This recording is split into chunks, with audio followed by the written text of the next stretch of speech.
Hello everyone, আসসালামু আলাইকুম। Welcome to my channel life spiced by Fatema. আজকে আমি নতুন আরেকটি রেসিপি নিয়ে এসেছি। আজকে আমি রান্না করব ডাঁটা আলু দিয়ে ইলিশ মাছ রান্না। ইলিশ মাছের ঝোল ডাঁটা আলু দিয়ে অসম্ভব মজা হয়।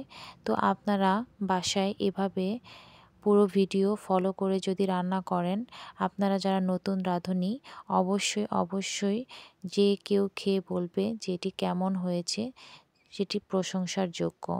তো চলুন দেখে নিই এর পুরো প্রস্তুত প্রণালী। এর জন্য এখানে আমি মাঝারি সাইজের একটি ইলিশ 7 পিস করে নিয়েছি, কেটে ধুয়ে পরিষ্কার করে। আর নিয়েছি হাফ কাপের মতন পেঁয়াজ কুচি এবং 1 টেবিল চামচ পরিমাণ মতো কাঁচামরিচ ফালি। এটা আপনাদের পছন্দ অনুযায়ী ঝাল কম বেশি করে নেবেন।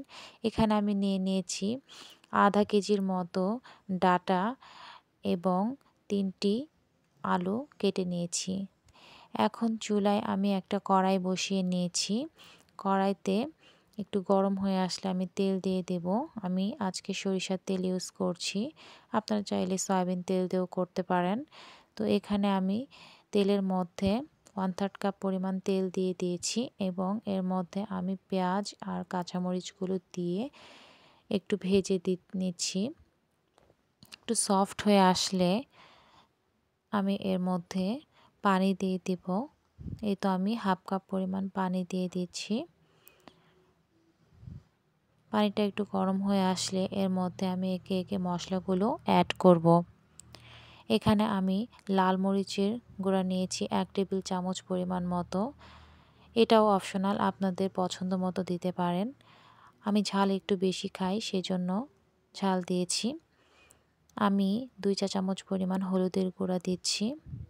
হাফ চা চামচ পরিমাণ রসুন বাটা দিয়ে দিলাম এবং 1 চা চামচ পরিমাণ জিরার গুঁড়ো দিয়ে দিচ্ছি এবং স্বাদ মতন লবণ দিয়ে দিচ্ছি।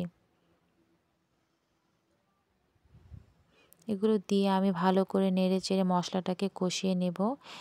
এ পর্যায়ে যদি মনে হয় যে পানিটা একটু কম, তাহলে একটু পানি দিয়ে আবারও কষিয়ে নিতে পারেন। কষানো হয়ে গিয়েছে।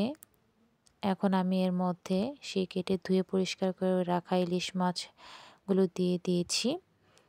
এগুলো দিয়ে খুবই আলতো হাতে নাড়তে হবে, বেশি নাড়ানাড়ি করা যাবে না, তাহলে ইলিশ মাছ ভেঙে যাবে। আর এগুলো বেশি সেদ্ধ করার প্রয়োজন নেই, লং টাইম করে এগুলো অল্পতেই সেদ্ধ হয়ে যাবে।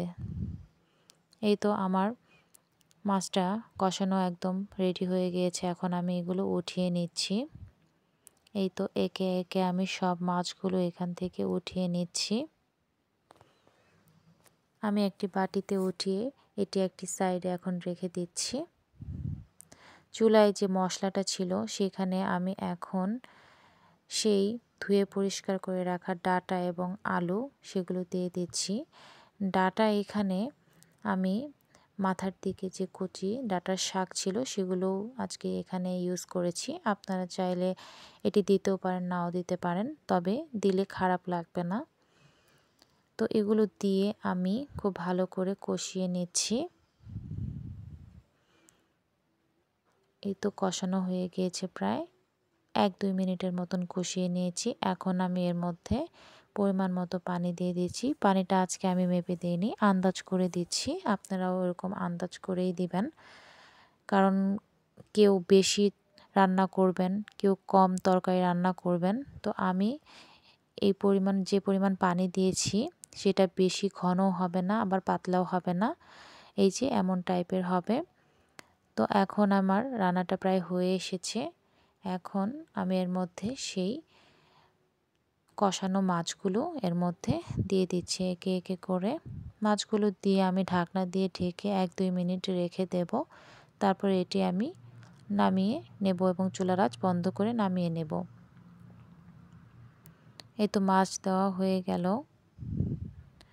এখন খুব সফটলি আমি একটু সরিয়ে সরিয়ে বিছিয়ে দিয়েছি এবং সফটলি দিয়েছি ঢাকনা দিয়ে। এখন আমি এটা রেখে দিয়েছিলাম, তারপর আমি নামিয়ে নিয়েছি।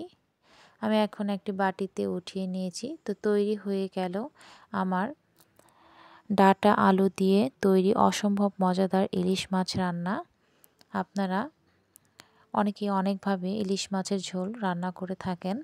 তো আজকে আমি যেভাবে ডাঁটা আলু দিয়ে রান্না করেছি এভাবে যদি আপনারা রান্না করেন সেটা কেউ খেয়ে মন্দ বলবে না। তো আজ এই পর্যন্তই। সবাই ভালো থাকুন। আল্লাহ হাফেজ।